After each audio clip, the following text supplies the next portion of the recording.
more hints that Final Fantasy VII is coming over to Xbox, as the director of the game is a big Xbox fan and wants to see people on that platform being able to play the game. We have updates coming to Stalker 2, which I'm sure a lot of people have been jumping into and playing over the last number of days, as it is a very fun, interesting game with some technical issues that has been holding it back, which not surprising based on the release and what that game went through to come out. PS5 versus PS5 Pro, a pretty funny video that IGN put out. Surprisingly, I know a lot of people out there think that there's an Xbox tax and all that stuff, but IGN is coming around here with some interesting videos here that's probably going to be pissing off the PlayStation fans. We will take a quick look at that, plus some other things, like some more Call of Duty news for the future, and we'll get into all of this. But if you do enjoy daily gaming news and content, make sure to hit that subscribe, share the video, like the video, all of that great stuff, and let's jump into it right now. Talking about Final Fantasy VII and Square Enix. As we know, Final Fantasy VII, Square Enix, Phil Spencer, they came together and they have a good relationship. I mean, you see Final Fantasy XIV now on Xbox. Square Enix has been very vocal with the fact that they are going multi-platform. They are done with these console exclusivity deals, as it is not helping their bottom line. And they need to be able to push more copies out there, especially with how much it costs to develop all of these games. And we have some more information here from the director of Final Fantasy VII Remake, Naoki Hamaguchi, talking about he is an Xbox fan and wants to see the PS5 exclusive game reach a wider audience. So this was during the 2024 Golden Joystick Awards. He was able to sit down here with Games Radar Plus. He talks about the nominations and talks about Final Fantasy VII, saying this: in terms of Final Fantasy VII, there's nothing really we can say at the moment, but certainly I do want to bring Final Fantasy VII and the remake series to as many players out there as possible. So we want to create this situation, that environment where more players can play the games in the future, and we want to look in that direction. Now, this isn't any new news by any stretch. I mean, this is something that Square Enix has been saying now for a while, that they literally just need to get their games to more people. They need to make more money with each release. And an easy way to do that is to stop with the exclusivity stuff and go with the more multi-platform approach. And this is an industry-wide thing here. We are seeing this across the board, Xbox, PlayStation, and just publishers in general. They're realizing they got to get more people playing their games. They can't be locking it away to platforms with a finite amount of players. It just overall hurts their bottom lines. And especially if they're publicly traded companies, investors are going to be asking questions and they're going to be wanting to get more people to buy and play the game so that they can make more money. In fact, Hamaguchi actually comments on this platform exclusivity stuff and how it is an industry-wide thing that is going away. And he has this to say. Says, according to Hamaguchi, his interest of being more flexible with platform exclusivity is an indicator of a broader industry-wide shift. Quote saying, I think this goes beyond Final Fantasy VII. It really is a change in the industry, and I think certainly we're feeling right now that the industry has changed in terms of there being so many different platforms and environments that people play games on these days. And goes on to talk about reflecting how once upon a time, publishers could put a game in one place and get most of the players coming to that game to play it on that platform. So obviously reflecting on things like Game Pass. I mean, that's a platform that allows you to play on any device. PC taking off, mobile gaming. I mean, they just announced as well Final Fantasy XIV for mobile, so they're definitely seeing that too as a platform that they want to reach out and get more players. So this is an industry-wide thing, and there's these charts if you can go look them up, or maybe I'll pull them up next time I do talk about them. I probably should, but there was a chart that was in the ABK acquisition files when they were going through the whole discussion with the courts and everything about trying to get this deal passed. They showed the charts of their growth in the industry, and consoles basically are stagnant. There really is no more growth in the console space. That doesn't mean that it's not a place where these publishers and these companies want to sell their games. It just means that they have to find other ways to continue to grow, because no matter how big you get every year, they have to grow, especially if they are publicly traded. It's one of the things with Call of Duty every single year. The game is massive every year, so it's going to be harder and harder for them to surpass the previous year. And one of the ways that publishers and companies are trying to do this is just putting their games in more places. Now, the other interesting thing he does mention here is that he's an Xbox fan, which may surprise people because this game isn't on Xbox. And in Japan, Xbox is very minimal. But this is what he says about Xbox: says it's so much more diversified now. I think that's probably why our CEO, Mr. Takahashi Kiryu, made that decision to move more in the direction of multi-platform. That's just the way that the industry is going. And for his take on the matter, he says, this is a personal opinion now, but I've got an Xbox myself. I think it's a great hardware platform. I do like Xbox. So Square Enix, the people there, they're playing Xbox. They like Xbox. And it looks like Final Fantasy VII is being hinted here that it is coming over to Xbox. The question is, it all comes down to when. And it all comes down to the fact, how long is this exclusivity deal for? I'm sure if Square Enix could put it out on Xbox tomorrow, they would, but they're obviously binded here to a contract that they signed with PlayStation way back, which in my mind probably is for the duration of all 3 games when they did sign that exclusivity, platform exclusivity deal. I could see them putting part 3 out with every other part 2 and part 1 into one big package when that comes out, maybe a few months after it does release on the PlayStation 5. Then Xbox gamers will get like the complete edition of Final Fantasy VII Remake, which I think would be really cool because it would be all just massive games into one thing. And obviously that would be a big win for Square Enix if they can resell all 3 parts together, and people will probably go out and buy that and double dip even if they've already purchased every part separately. So I feel like that may be a release that Xbox does get, and I hope maybe we're surprised and it does come over sooner rather than later. Now, a game that Xbox does have, and this is, I guess, the reverse platform exclusivity PlayStation does not have, is Stalker 2. And Stalker 2 is doing very well in sales. They already sold over 1 million. There were tons of people playing it on Steam. Well, Stream 2, but Steam day 1. And one of the things that is holding this game back is just the overall polish of it. I mean, Stalker's always kind of been known for being janky a little bit. So that, again, wasn't very surprising, but they're going to continue to work on this game. They've sold over 1 million copies. This thing is here for the long run, and it will be continuously getting better. I can't imagine how much better it's going to be just in like a couple months and then a year from now. But they're already talking about their first post-release patch, and this is going to be during the weeks to come where this will be coming out. It says developer GSC Game World posted a message to the game's Steam page explaining that the first update will arrive during the week to come on both PC and on Xbox. And according to its notes, the patch will include numerous crash fixes, progression fixes, gameplay and balance adjustments, visual fixes, soft locks fixes, and UI improvements, specifically saying this includes issues and memory allocation failures, which previously caused the game to exit unexpectedly. Several bugs blocking the main quest progression, NPCs getting stuck in objects, incorrect quest markers, and issues with quest cutscenes.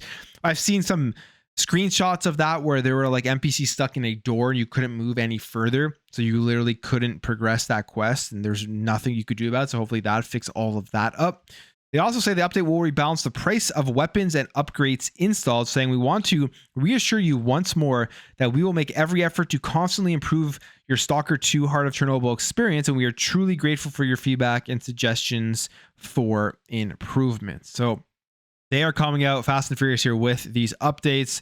And again, if you're a fan of this game, it is definitely playable. It is definitely something you can enjoy right now, but it is a little rough around the edges, and these updates will be coming out. And I just can't imagine how much better this game will be in a few months from now, because it looks great. It's fun to play when it is working well, when you're not getting hit by a bunch of bugs and stuff. So I can't wait until all that does eventually get worked out. Now let's talk a bit more Call of Duty, because we have a small update on what we talked about the other day about just how successful Call of Duty has been with the strategy Xbox did choose to go with, which was putting it into Xbox Game Pass day 1. In terms of sales and everything, it's top of the charts, is just doing very, very well. The question that I think people have, including myself, was how much of a bump has this done for Xbox Game Pass? And we have a little bit of more information here. This is via Matt Piscatella again, and from Circana. Two things here that are pretty interesting. The first thing, a whopping 82% of Call of Duty Black Ops 6 full dollar sales were on PlayStation 5. And again, I mean, I called this as soon as they put it into Game Pass, saying that it's not going to stop people from buying this game on PlayStation. This is a win-win for Xbox. They put it multi-platform, they put it into Game Pass. They're going to make tons of money off of PlayStation gamers, which they then can go and reinvest into Xbox and reinvest into Xbox Game Pass. People aren't going to just stop buying Call of Duty on PlayStation and they're not going to all jump over to Game Pass, which would cannibalize sales more. It's going to be a win because it's also on top of that going to increase Game Pass subscriptions, and it looks like that's exactly how it's playing out. Tons of people are buying on PlayStation 5, and then when it comes to the Game Pass subscription, Circana has this to say: Black Ops 6 appearing on Game Pass, it's most likely most Xbox users took that route instead. And Circana also reports that non-mobile video game subscription spending industry-wide, so this is like Game Pass and Ubisoft Plus and everything, was up 16% year over year in October. And this was largely due to Black Ops 6 driving new Game Pass subscriptions. So there you have it. We don't have the exact number of how many Game Pass subscriptions this did drive, but it's driving Game Pass subscriptions. It's selling very well on every platform, and specifically on PlayStation 5. And we saw it was selling very well on Steam as well. Microsoft and Xbox, they absolutely won here, made the right choice with putting Call of Duty into Xbox Game Pass, which is not a surprise. And I think this means going forward, we are getting every single new Call of Duty on Game Pass day one, which if you're a Game Pass subscriber, you're an Xbox fan, I mean, that's something to be very, very excited about. Okay, we got to talk here about the future of Call of Duty as well, because we have some more information here from the pretty trusted, I guess, leaker and Call of Duty information guy, and that is the Ghost of Hope here on X. And dropped this randomly, I believe it was Saturday night or something, about what he's hearing about the future of the games that are coming out. And this is what he says: what I'm hearing about Sledgehammer Games' future with Call of Duty. Sledgehammer Games are currently slated to lead their own Call of Duty in 2027. This comes after Infinity Ward's game in 2026, which is presumably MW4. And then COD 2027 is currently not a year 2 Modern Warfare game like MW3. Unclear as of yet if it's possibly Advanced Warfare 2 or something new. Will update whenever that becomes clear. So that is looking like that is what the future of the series is from 2026 to 2027. MW4, which I would love to see how they expand on this and add a brand new entry into the Modern Warfare series. And then Advanced Warfare 2, that one I feel like that will be interesting to gauge the reception on that. I think that would be cool. I mean, Advanced Warfare was actually a pretty fun game. I think a lot of people have been wanting Advanced Warfare 2, but that's all comes back to that whole debate about the different movement styles. And then when they were doing too much of like the jumping jetpack around movement, people wanted more boots on the ground. And then they've pretty much just stuck with that since all the complaints came out when they put out multiple of the jetpack style movement games in a row. And now people actually kind of want Advanced Warfare 2 now just to see it and bring back that more advanced movement, which it was fun. I think they did a good job on that one. They just kind of went too many games with it.